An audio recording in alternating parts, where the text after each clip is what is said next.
Hello guys, it's Jeremiah with my friends Kevin. Toby. and we're here to do a spoiler review of Black Panther. What do you guys think of the strengths of the film?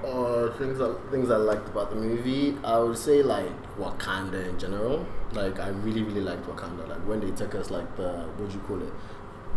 Granted, like most of the set was green screen, which I didn't like personally, but we'll get to like my dislikes later on. But like when you just saw Wakanda as a whole, it was absolutely just beautiful. Like I feel like it just showcased a beautiful side of Africa. Even though it's like a fictional country, that's just why. So that was one thing I really liked about it. What about you guys? I like the culture. The culture was really nice. How they depicted everything. Apparently, the screenwriters did a lot of research. Yeah. And before the whole movie, about the whole what they call these things. The language, the accent, the dressing, yeah. Even as little as the mouth thing, the mouth The black guy, yeah. Real black stuff. Yeah. the massive plate, the massive plate that was in the massive plate, yeah. So apparently that guy's basically like a witch doctor or something. Yeah. I've seen the actor in the movie before, but I can't pinpoint anywhere from where he's from. But I even so I found it funny though that it was the guy with the mouthpiece that was like wearing a suit on the council. So the guy looked like the most tribal guy. It was like fully just suit. Like probably had to balance it out. My favorite was like the humor. It was not just like humor in general. It was more like black and African humor, especially like when Letitia Wright sells to Chadwick Boseman. So what are those? Oh yeah, yeah. No, but that's African American though. I don't know if that's really African. What he was wearing was the sandals. Yeah, that's what you're saying. And the comment between Shuri and T'Challa is like a brother and sister. So yeah, the relationship was really good. Like it really bounced off each other like a lot. Like it was really nice. Yeah, because if you notice in most of these things, if they were two guys, it'd be like the younger brother is trying to take over. Is also trying to prove his worth that he too can be king. Yeah. But the sister was always there supporting him throughout the whole thing. So it didn't really matter. She was a good what do you call it? She was like the strong black woman behind her brother. Sorry, not behind. Sorry, beside.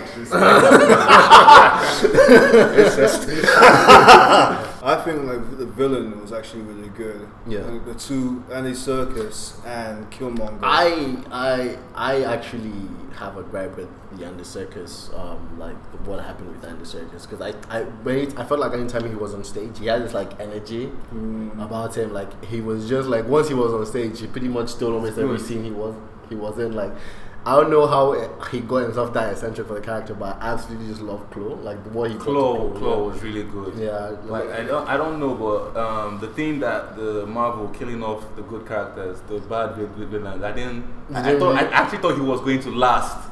Yeah. I understand why he had to go because he's a means to an end. He's a means to an end, and thinking about it like from a screenwriter's point of view, how do you write in Claw's motivation? Yeah, because he's an arms dealer. Yeah, he's just an arms dealer. So the only thing he'd want to do is still vibranium. He has no direct like gripe against Black Panther. So because like they changed the storyline from the comics, whereby Claw was assigned to like kill T'Challa's father and create like unrest in Wakanda. And when he killed T'Challa's father, which was basically the rest of his family, T'Challa as a kid blew off his right arm. So he had like this kid like named me basically, so that was why he wanted to kill him. Do you get? So there was that, but now he's just an arms dealer. Like he lost his hand to Ultra, and like the only thing like he got branded by the Wakandas. Yeah, that's the only thing. So he wouldn't as a character as like a villain. I don't feel like he'd have like that whole drive, that whole real drive to try and bring down Wakanda for any reason. It'd literally just be I need to get out vibranium. That's it. What do you guys think? But do you think Andy Serkis looks more like Gollum now than before? I don't know. I've never really seen Andy Serkis in Gollum, so I can't really say. I don't know why. I've just never seen. You've never seen him. No, I know he's the Gollum character, but when I look at Gollum, I just can't picture Andy Serkis because of the hair and everything. Those big eyes. He's like completely different. He's way different in this. Like to be honest, I'd actually like to see him as more of an actor than a mocap character because He has done acting roles. Oh no, I know he has, but I just feel like most of the time, for most of like the big blockbuster stuff that he's in, we always get him as a mocap character, like Lord of the Rings, More Plans with the Apes, King Kong.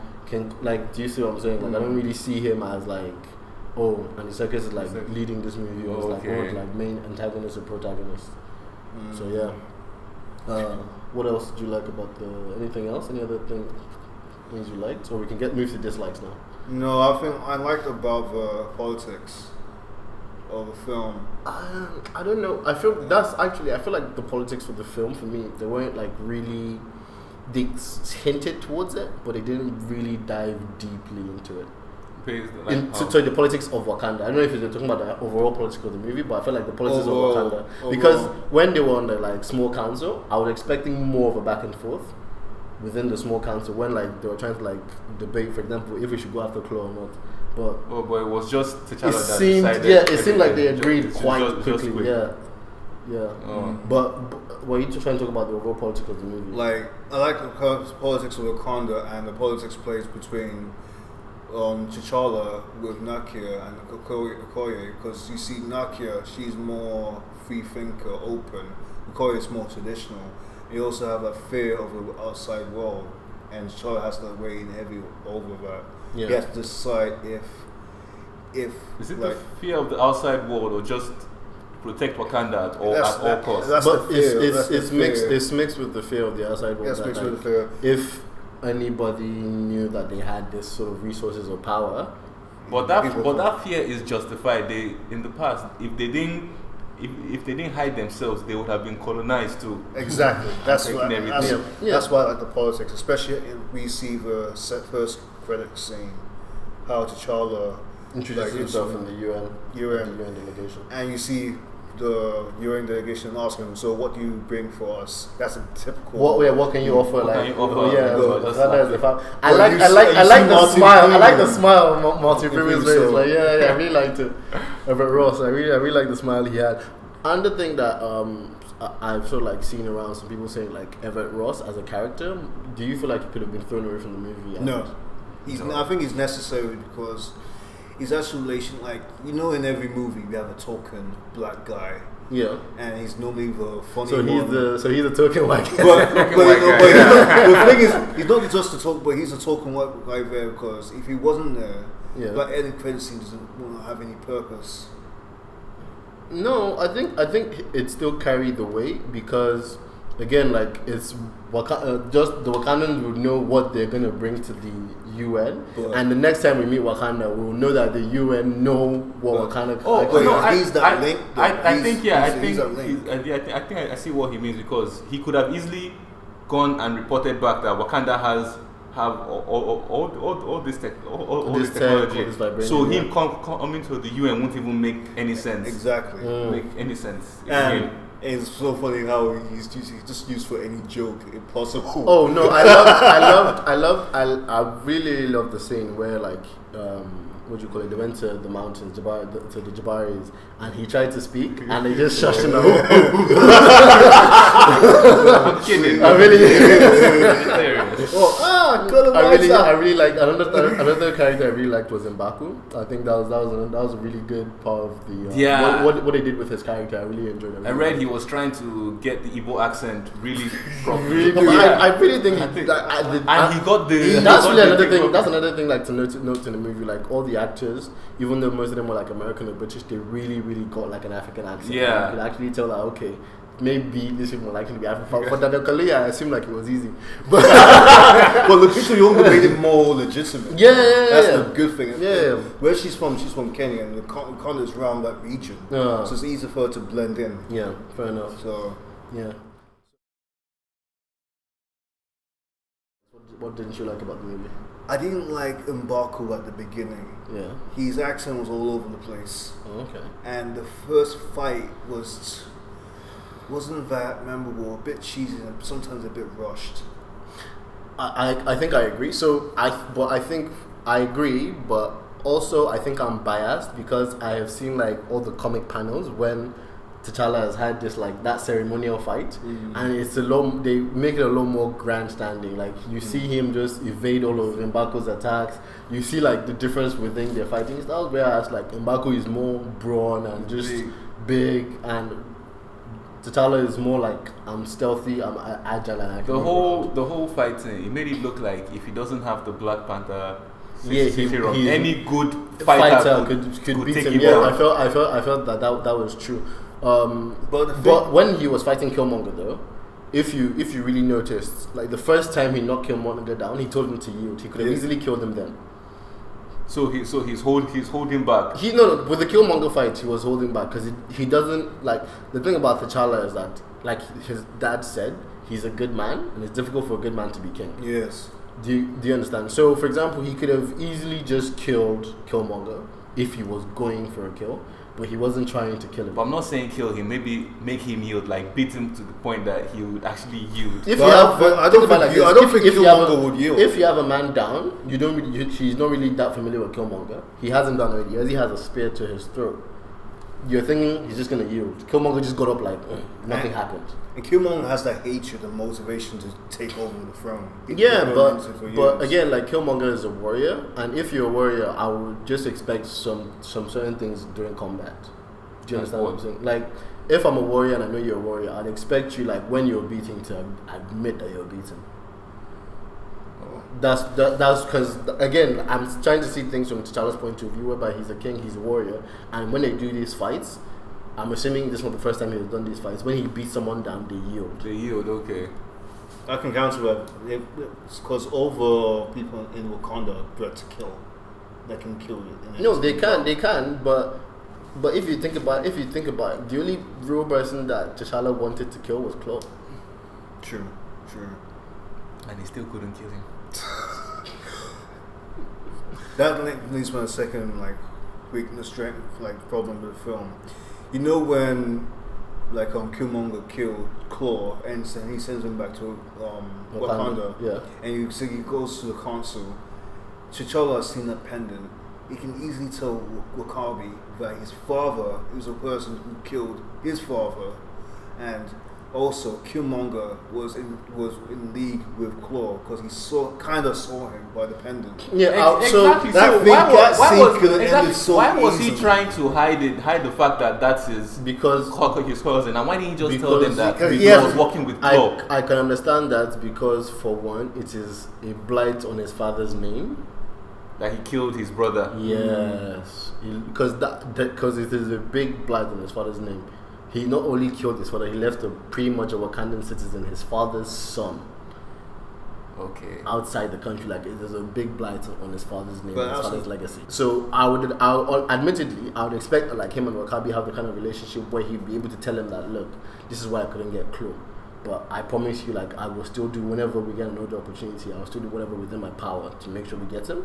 But I felt like that scene, there was sort of like a fairly simple solution, which I guess we just needed to have a movie. So I think it wasn't like you can see it can be resolved easily. Yeah, but like I said, like the way I saw it was like he was just trying to like protect his father's name and his father's legacy as the king of Wakanda, because that would be a big thing. Like you killed your own brother and you left your brother's son.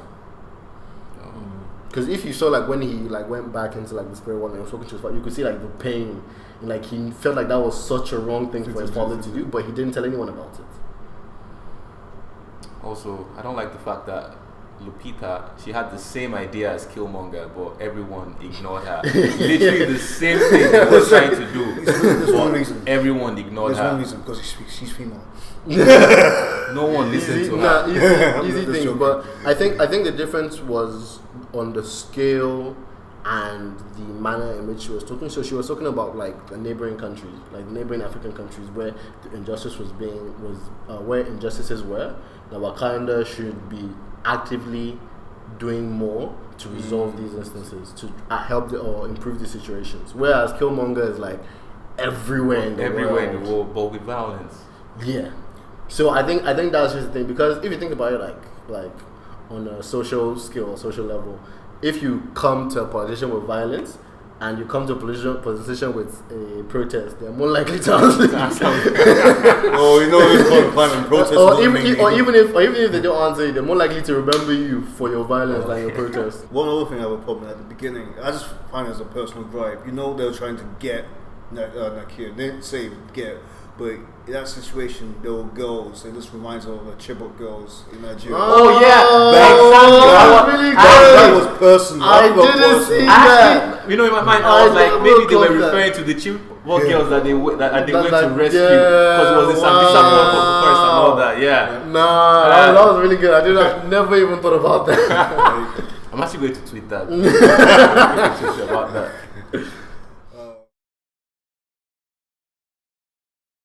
What do you guys think of the overall message? Overall, like, theme of the movie. What did you think the overall Personally, theme I was? think people might say the message was strong, but I felt they could have done more. Apparently, it was a 4-hour movie, so and they cut it down, so maybe there was still more to see. You see, that's actually something else. I felt like there could have been a part 1, part 2. That's what I've heard as well. I feel like up to the point where what do you call it? We have Killmonger enters Wakanda. Killmonger could have done more. No, not even that he could have done. We could have had more scenes with Killmonger. But granted, like I understand why we couldn't have had that much scene, because if you think about the movie as a whole, once Killmonger came on scene, he pretty much was just chaos. But that would have been good to see. I know. So Wakanda with I know. all So the- I feel all like those personally. But Like, if we had that, we won't get an easy transition to Infinity War. that would come after. That could even come after. yeah, but because I guess that's another thing because of timing. Because Because of I feel timing, like if like this movie ended on Killmonger dropping Claw in front of Wakabi, like that would have been like an amazing ending thing. And then the next movie we pick up with like Killmonger on the throne, and then we do a flashback to how he and then we do a flashback to how he like beat what do you call it? So we don't even know at this point if this guy's alive. You know what I'm saying? Yeah. I personally like I've spoken to you guys before. I think it's like it took inspiration from To Pimp a Butterfly. To Pimp a Butterfly, in what sense?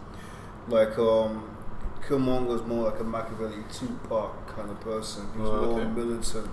Yeah. And I was listening to Pimp. So rather than like To Pimp a Butterfly, why wouldn't you think of it like T'Challa is sort of like Malcolm X? Sorry, not Malcolm X. T'Challa is Martin Luther King, who doesn't believe in like the whole violence, and Killmonger is more like Malcolm X, so those opposing forces of how they should interact with the world.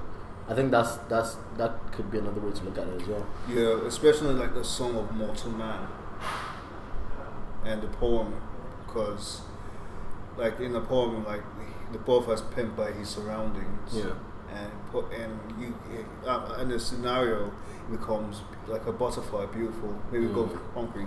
But in Killmonger's case, it just drew more hatred. Yeah. I don't think T'Challa was scared of interacting with the world. He just became king, so he was still following what his dad was doing. He hasn't really found his foot yet. Yeah, I think he was just being a bit pragmatic. He was just continuing the normal tradition. What his dad did. So yeah, I think that's a good thing. But another thing is that like with the change that he's bringing to Wakanda, do you feel like Killmonger ultimately won? he did. I mean, if he were alive, they would have found a way to meet in the middle. And I don't know if they he has too much hatred. Like, if you think at the end, he didn't have that. He was really. He died. Remember what he said? He died. Remember what he said when he died? Like, so by people. He has been bred by so much violence. Like, that's pretty much all he's known in his life. From like the area he grew up in, like Oakland, California. Imagine like the Punisher, but not like a bad guy, but more worse. Yeah. Oh. Like, if you saw like his body, like I can't imagine the amount of scars those are. Like, those must be over 200. Like, do you get like? Hope you get no. But what do you think about this? If T'Challa had been in Wakanda for so long, what kind of training did Killmonger do to be able to fight like that? Because I would assume T'Challa is a better fighter than Killmonger, no matter the amount of American training he has done. This guy is this guy should be a skilled fighter. So in the comics that is usually the case. Although in the comics Killmonger is generally more physically demanding. I don't know. I don't know if he's imposing or athletic or stronger. He's just like on a physical level, Killmonger beats T'Challa without like the Panther powers like every time. Actually, if they're just like the same. Also, that's the only thing I was really trying to think about. Like when they take the Black Panther powers, how are we sure that T'Challa is on like base level T'Challa? How are we sure that he's not weaker than normal? I think because if you saw it, it was a very painful process. Yeah, very painful. Yeah. I think because like Civil War, he was able to really beat Bucky. Yeah, that's your baseline level because he was not. No, but Civil War he was already the Black Panther. He had already taken the hard shape. But if you saw him, his movements were not human. Yeah, he had. I'm sure he had already taken his movements were not human. Maybe. No, think about it. If you flash back to like the scene where they're in like the tunnel and like they're running, that speed was not human. It was not like he was on pace with Cap. You mean blasting?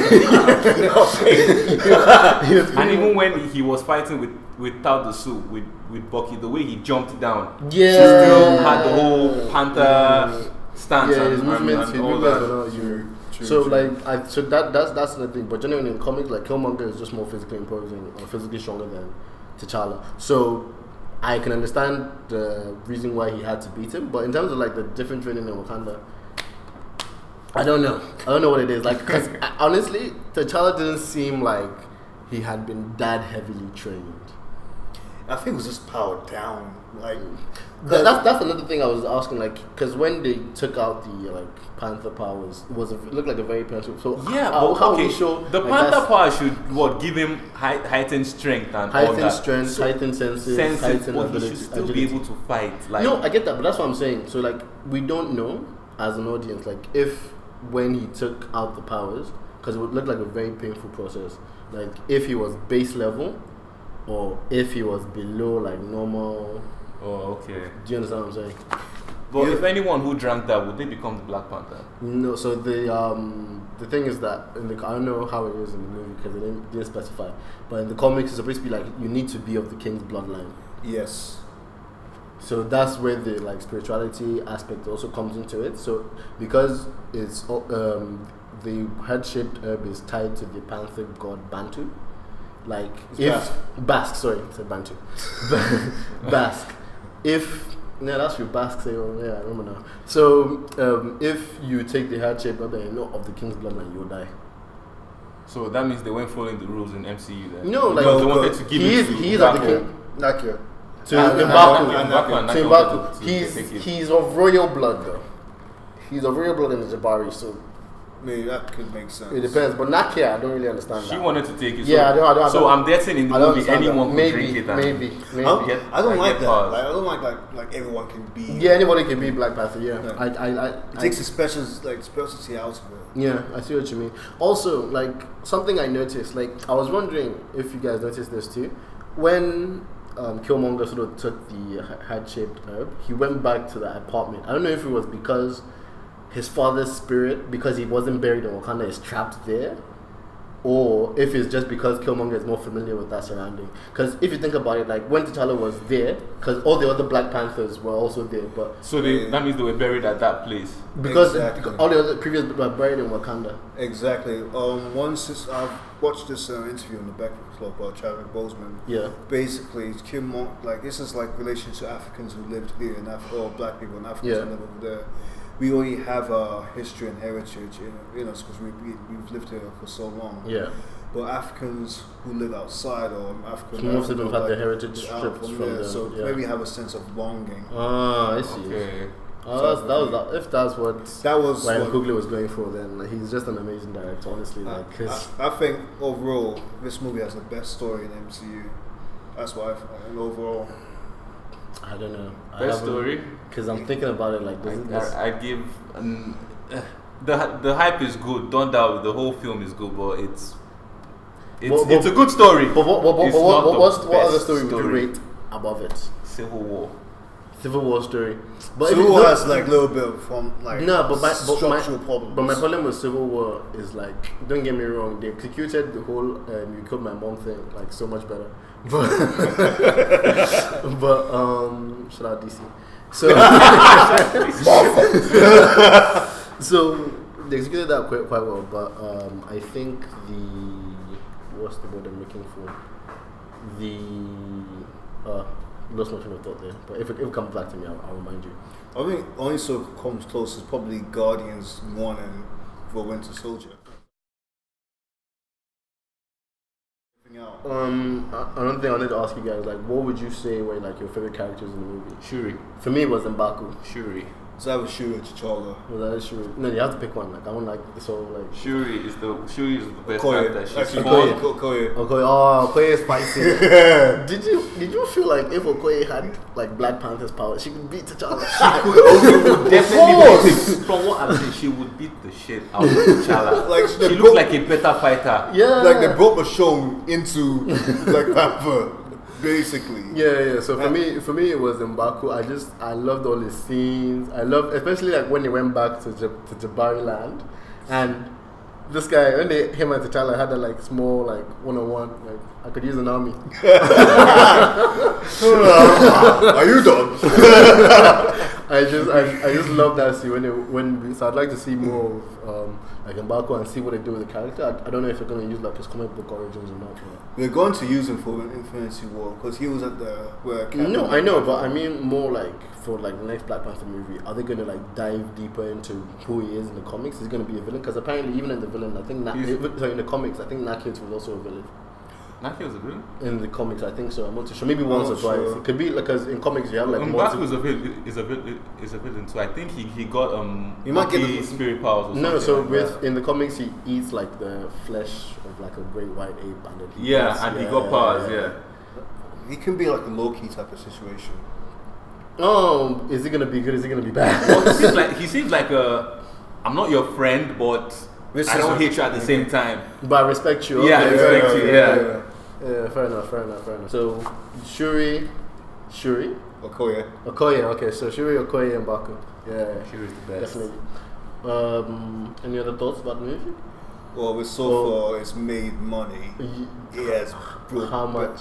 I know it broke like pre-sale records. 201, right? No, 365 worldwide. Worldwide. Today. On Friday or since Friday. Since it got released like last week, like Tuesday, Wednesday. Wow. So, but how much did Deadpool make in February? Well, in America, in the first weekend. In America, Deadpool made like 125 in the first weekend in America. Oh, okay. But Black Panther made 190 something. Oh, so he's being Deadpool out. Right? So is Black Panther going to reach $1 billion? It's going to be. It's a real possibility. I think we're all seeing this movie like a second time outside of Obum for I don't know like his own like personal reasons.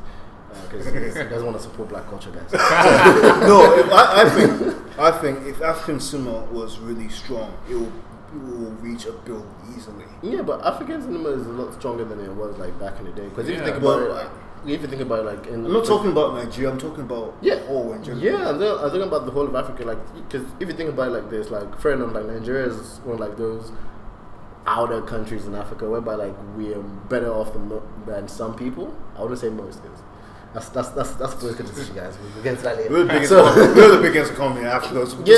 Yeah. So like we have like a lot more cinemas than we did like back then, and even in Ghana to do like a more. Yeah, there were videos everywhere. The hype was real. Ghanaians came in with food, drums, everything. They were ready. So I think I think we just wait and see. Yeah, but I'm saying like if the African cinema market was as big as like the US, for example, or if we had like big as China. Yeah, China and India. China's really good. Like, and we'll have the biggest problem we have in Africa is piracy. Yeah, true. We really pirate stuff. Yeah, true. There's some guys I know that I'm sure if I actually look right now, like in Nigeria somewhere, I will find Black Panther. I will find Black Panther with like a Captain America shield, like on DVD. But no one would yeah. So I think that's an interesting take. Like piracy is the whole Black Panther scene is gonna. I think it's good.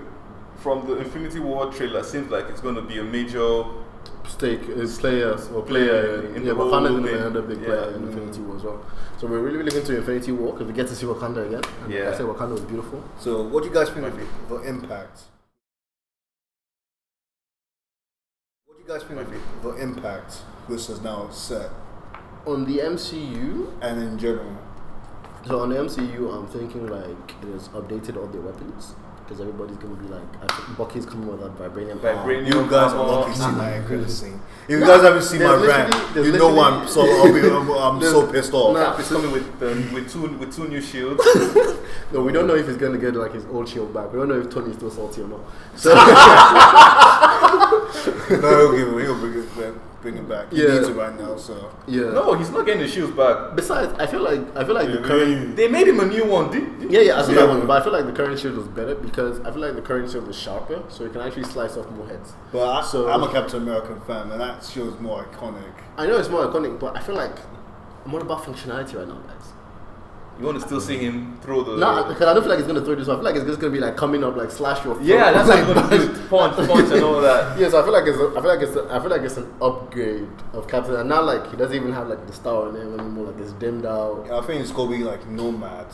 Captain. The spirit of Nomad. Maybe. But yeah, I think Infinity War is like the next movie. We're really looking forward to it. To Infinity War, obviously Deadpool before Infinity War. Shout out Deadpool. No, it's after. It's after? Yeah, it's after. Oh, shit. He's got pushed forward, but it's got to be like 2 weeks after Infinity War. Oh, okay. Have you seen the new trailer?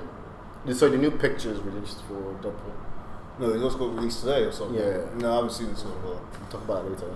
But I think like impact because this, not just he's the first black. He's not the first black hero. Let's squash that. Blade. Spawn, yeah, I'm surprised people think that he's not the first. The first Marvel on-screen superhero was Blade. Yeah, but people forget that. People forget Hancock. Yeah, and he wore a suit. Hancock was actually, that's true. Hancock, but like he's the first African hero. Yeah, and this is the first time Africa is depicted without violence. There was a lot of violence. No, like I love the scene, by the way. Not like gratuitous violence or really aggression. Not like colonizer violence. Blood Diamond. Yeah. I see what you mean. So you mean I see what you mean. So Beast of No Nations. Yes. Not that kind of like either war violence. Gritty violence. But this is part of Africa we can all relate to. Yeah, I like the look for like Afro-futuristic vibe that it sort of like showed like not just what Africa is, what Africa could have become without like the interference of like foreign power. Yeah, and I think the film will show like even through social media. Yeah, if you release an African hero like this, people will come. People not just come with native, come with. I saw someone who came with the full King gear from Coming to America. The lion. The guy was dad. That was hilarious. It was so. I came with my black. The only person that dressed like that. I came with my Black Panther costume. But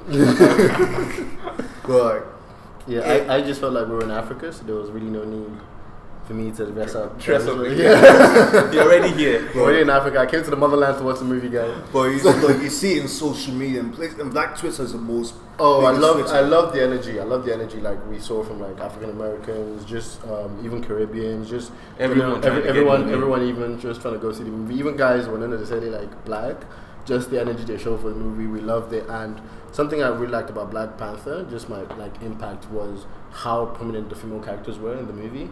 How it's realistic African females. It's not like and I like just like not just like the presentation of women, the level of blackness in the movie.